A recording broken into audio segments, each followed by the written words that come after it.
Well, I'll be damned if the spook by the door, Leonard Ellerbe himself, wants to present some fake numbers to the people. Good brother, the fight and the engagement far exceeded 50,000, 10,000, anything that you can muster up in your fat head to come up with any lie about. Let me explain to you why. Take a look at the analytics, behind the scene, the engagement with the fight. Take a look at the stadium. Take a look at every aspect of the fight, and you'll see that it was a sellout. And only thing that I can see now is another sellout opportunity by the spook by the door to introduce some bogus numbers that cannot be found anywhere.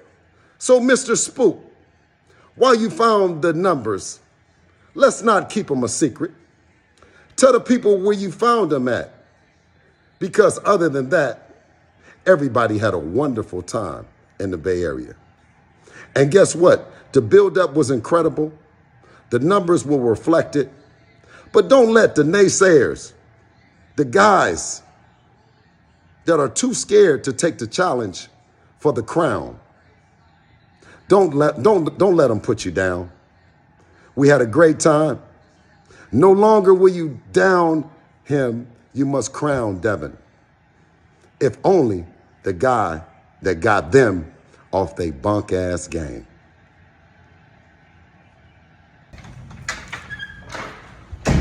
Bro, you done turned down 20 million, bro. 20 million. You done turned down 20 million.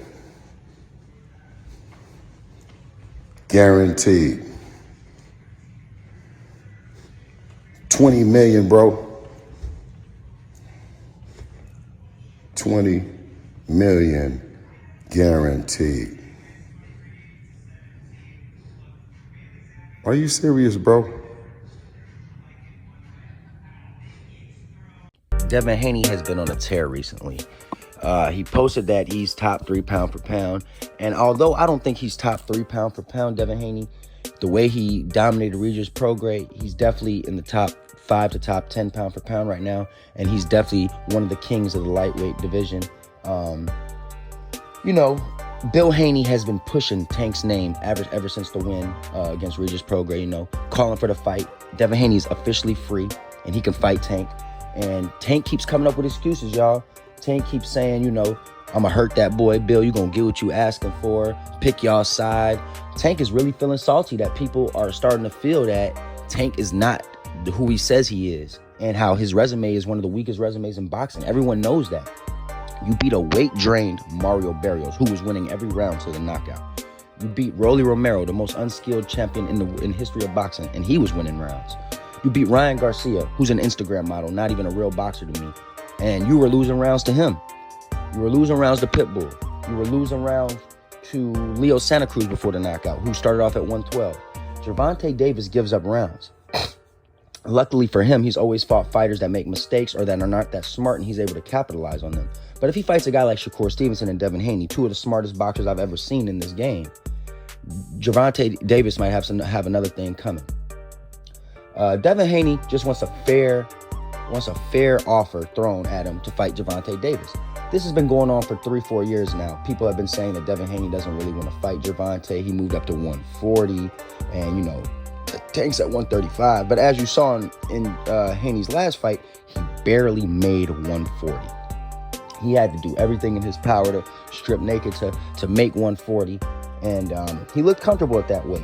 I don't think it would be hard for Tank to move up 5 pounds to 140. I think it would be a lot harder for Devin Haney to move down to 135 than it would be for Gervonta Davis to move up 5 pounds to 140 and for them to meet at 140 with no rehydration clauses. If they do fight and there's any rehydration clauses brought up, because according to Leonard Ellerbe, he says Tank calls the shots, everything is on Tank's terms. So if everything's on Tank's terms, that tells you right there that Leonard Ellerbe, Calvin Ford, Kenny Ellis, and Gervonta and his team will not take any offers that they don't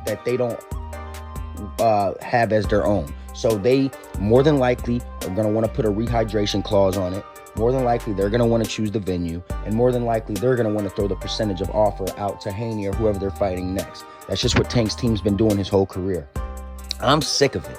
If you guys want to continue to be in love with Gervonta Davis and he has the worst resume in boxing, then you do that. But to me, Leonard Ellerbe and his team, they exposed themselves yesterday when he tweeted out that Gervonta Davis calls the shots. That's telling me that they're not interested in a Devin Haney fight anytime soon, and they're not looking for a Devin Haney fight anytime soon.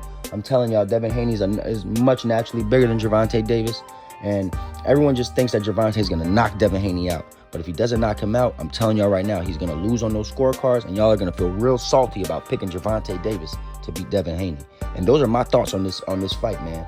I don't think it's going to happen anytime soon, but when it does, and if it does ever happen, I got Devin Haney winning. He's bigger, he's faster, and quite frankly, he throws more punches around. I think he's the better overall boxer. Gervonta's just a good counter puncher, and he's got knockout power, but he's not busy, and I think that will come to bite him against an elite fighter, something that Gervonta Davis has never been in the ring with. Unlike Devin Haney, who's been in the ring with a Hall of Fame boxer like Vasily Lomachenko.